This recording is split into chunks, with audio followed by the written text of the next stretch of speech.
चलें जी, humanity humanity enable से बात करते हैं। हेलो जनाब। जी हेलो जी सर, कैसे हैं जी। जी सर बड़ा आप? मैं ठीक ठाक। आप सुनाए? बड़ा मजेदार किस्म का मामला चल रहा था। बड़ा नहीं, मतलब वो हजरत समझते हैं कि चीख चीख के शायद सच्ची साबित हो जाएंगी, तो यार सच्ची तो साबित नहीं होती। कितने हाँ जाहिर बातों पे जालिकल किताब का यार, मैं अब ये किताब है ना करूं तर्जुमा, तो मैं उसका ये करूं कि ये कलम है, ऐसे तो नहीं हो सकता ना। ठीक है, जाहिर सी बात है। क्या किया जाए? मैंने तो कहा आप लोगों की इंटरटेनमेंट हो रही है तो लगे रहने दो।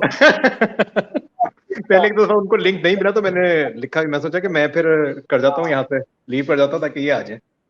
हाँ। जी। बाकी और बस बाकी वही दोबारा उसी तरह का एक ख्यालात का इजहार होगा कि जिन चीजों का आगाज जो है वो गप्पों से शुरू हो या इलॉजिकल बातों से शुरू हो, तो ज़ाहिर है इंसान फिर उसी हिसाब से आगे उसको साबित करने की जगह में लगा रहता है। और मुझे तो ये समझ नहीं आती कि इतना सीरियस ये लोग होते क्यों हैं। पहले नंबर पे एक तरफ हम सारी चीजें रख देते हैं, अगर कुरान को एक तरफ रख देते हैं, ठीक है चले जी, आप इसको कोई भी अपनी मुकद्दस किताब समझ के रख लें। पहली बात सिर्फ आप ये साबित कर दीजिए कि जी भाई वजूद है किसी चीज का, ऐसी सुपर पावर का, ऐसी सुपीरियर कोई चीज हो जिसका वजूद है, हमें पता चल जाए। वहां से अगर आप लेके चलें तो फिर इंसान अपनी अकल को लड़ाना शुरू करे कि हाँ यार हो सकता है कि उसने लिखी हो, क्योंकि फिर तो बहुत सारे सवाल तो वैसे ही उठ जाएंगे अगर इस तरह की कोई चीज हो कि यार उसका सारा फोकस जो था वो इसी पे था। सर देखें, अब मैं एक वैसे ही बात कर दूं कि हम्म। इस्लाम का जो दिफा है ना, वो हदीसों ने अपना रेप करवा करवा के वरना इस्लाम का दिफा नहीं हो सकता, क्योंकि जिस ये कहते हैं वो, ये तो वो रावी बीच में जो है ना वो फारग है जी, वो यूं है तो वो ये है।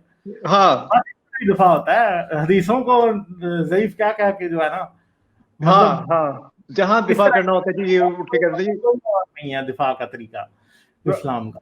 हाँ बिल्कुल बिल्कुल, ये यही तो करते हैं इसी मतलब इसी इतनी इतनी दाल पकाई है हजरत ने आके इस बात पे कि जी हम्म आपने यूं कहा था तो फलां यूं कहा था, तो जो मेरे आर्गुमेंट्स थे मेन, उनकी हम्म बात नहीं।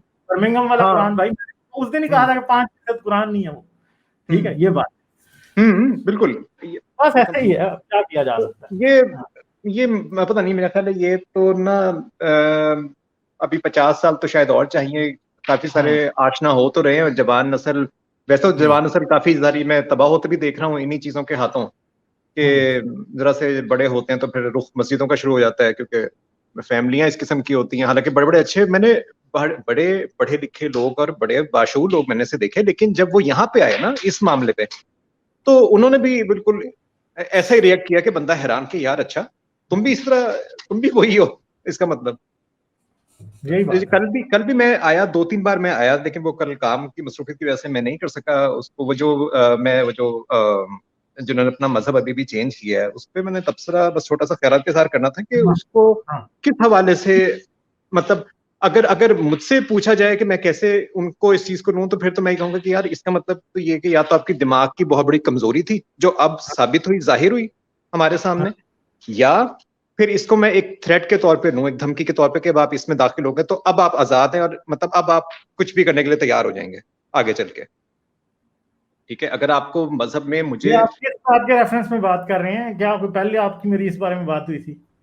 नहीं आपकी बात नहीं, कल जो बात वो रहा था ना कि वो एक जिन्होंने अपना मजहब चेंज किया वो, रॉबर्ट रॉबर्ट हाँ रॉबर्ट बिल्कुल।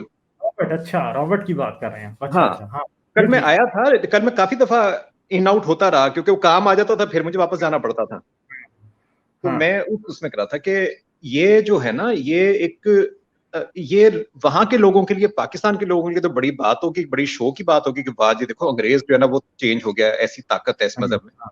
ये ताकत वाकत का चक्कर नहीं है बिल्कुल भी, किसी तरह से भी। वो उस बेचारे को कुछ पता ही नहीं था। कल मुझे तो इस बात का अफसोस हो रहा था कि उसको कुछ भी नहीं पता।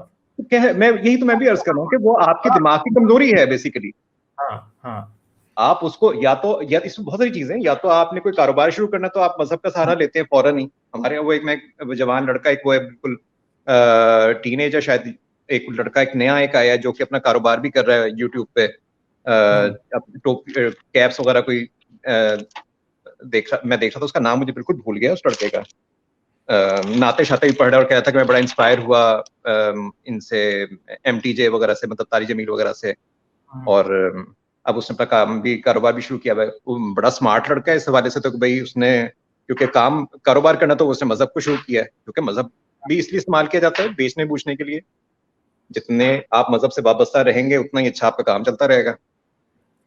हाँ ये तो है वो, मगर अब ये देखें ना, वो बंदा जो था उसके उससे कल जितनी भी बातें पूछी हैं, बदर की बात की, उसको नहीं पता था बदर की बात का, उसको उसने दूसरी बात और की हैं, जितनी भी बातें, मतलब कोई बात स्लेवरी का उसको नहीं पता। मतलब मुझे समझ नहीं आ रहा कि जो मौलवी इतने सालों से वो बंदा मुसलमान है, उस गोरे को डिफरेंट कुरान पढ़ा, इस्लाम पढ़ा रहा है, और पाकिस्तानियों को और इनको डिफरेंट इस्लाम पढ़ा रहा है। मुझे तो ऐसा ही फील हुआ है कि ये इन्होंने शो पीस के तौर पे रखे होते हैं, ठीक है, और हाँ, मुझे लगता है कि शायद शो पीस ही होगा वो, कहीं ना कहीं जब ये करते होंगे उसको बुला लेते होंगे। तो जाहिर है, हाँ, काफी हद तक तो बिल्कुल काफी हद तक तो वो इसीलिए इस्तेमाल होता रहेगा।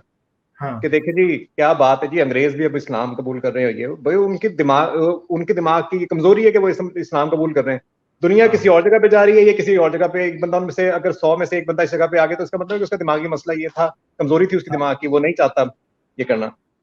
तो बहुत सारी ऐसी इसमें अजीबोगरीब किस्म के मसाइल हैं इसके अंदर। एक सिंपल सी बात है ना, क्या मुसलमान नहीं क्रिश्चियन होते? अब बड़ा एक मशहूर मुसलमान था, नबील को क्रिश्चियन हो गया था, मर गया वो इसी तरह फिर। उसको स्टमक कैंसर हो गया, तो मैं जब क्रिश्चियन था तो मैं बड़ा इंस्पायर होता था कि यार ये पहले मुसलमान था, क्रिश्चियन हो गया।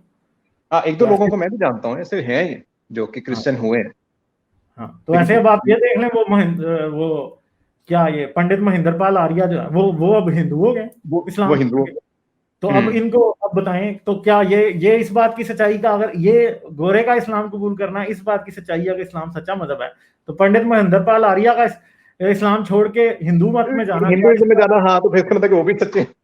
हाँ, तो फिर इसका मतलब है हिंदू सच्चे हैं, तो फिर हाँ, बताएं। ठीक है, वो कालिदासी भी वो बैठी होती हैं अक्सर इनके साथ, स्पार्टकस के साथ और नीरज अत्री के साथ, तो वो भी इस्लाम छोड़ के हिंदू हो गई हैं। तो क्या अब हम ये मान लें कि इस्लाम झूठा हो गया इस बात से? अब हाँ, अभी ये भी कि इस्लाम में यहाँ देखा, अब इस्लाम झूठा है यहाँ से। जी मेरा हमेशा से सिर्फ सवाल यही रहेगा, जितने भी मजहबी लोग होंगे, जनूनी तो खैर हो ही जाते हैं बाद में, लेकिन जितने मजहबी लोग होंगे इस खास में इस्लाम, क्योंकि इस्लाम से ज्यादा ताल्लुक रहा है, तो इसी के बारे में मैं पूछूंगा कि भाई तुम लोग जब यहाँ पे इस चीज पे मानते हो ना, तुम लोग कहते हो ना कि जी इस्लाम अमन का, या इस्लाम जो सच्चाई का वो दर्ज देता है, सच बोलने का, तो भाई तुम लोगों के तो आगाज ही इस तरह की चीजों पे होता है जिन पे सच्चाई आपको मिल ही नहीं सकती। तो बात तो यहीं पे सारी खत्म हो जाती है कि फिर जब वो, क्योंकि वो एक बड़ी इस किस्म की बातें हैं सारी जो ये बताते हैं, जिनमें रूहानियत भी घुसा देते हैं बीच में कहीं आके, ताकि बस वो बंधा रहे, मामला टूट ना जाए, वो सिलसिला बंदा इसमें फंसता रहे कि हाँ ठीक है जी, पुछते है बिच। तो ये काम जो ना, ये फिर मतलब मेरे जैसे बंदों के लिए नहीं है, फिर ये मतलब 2 नंबरी है सीधी सीधी मेरे हिसाब से। तो बिल्कुल सर, हाँ, बंदा समझ जाता है फिर कि ठीक है, आप अपना मामला चालू रखें, तभी तो फिर भड़कते भी हैं बहुत ज्यादा, बड़े बाकी फिर हादसात हैं ही सामने दुनिया के, जो ये चले करते सर, फिर दें इजाजत, मैं चलता हूँ आगे। हैं। बिल्कुल बिल्कुल, आगे जी, बिल्कुल। थैंक यू, आते रहिए। ओके जी, थैंक्स। Thank you. अच्छा जी।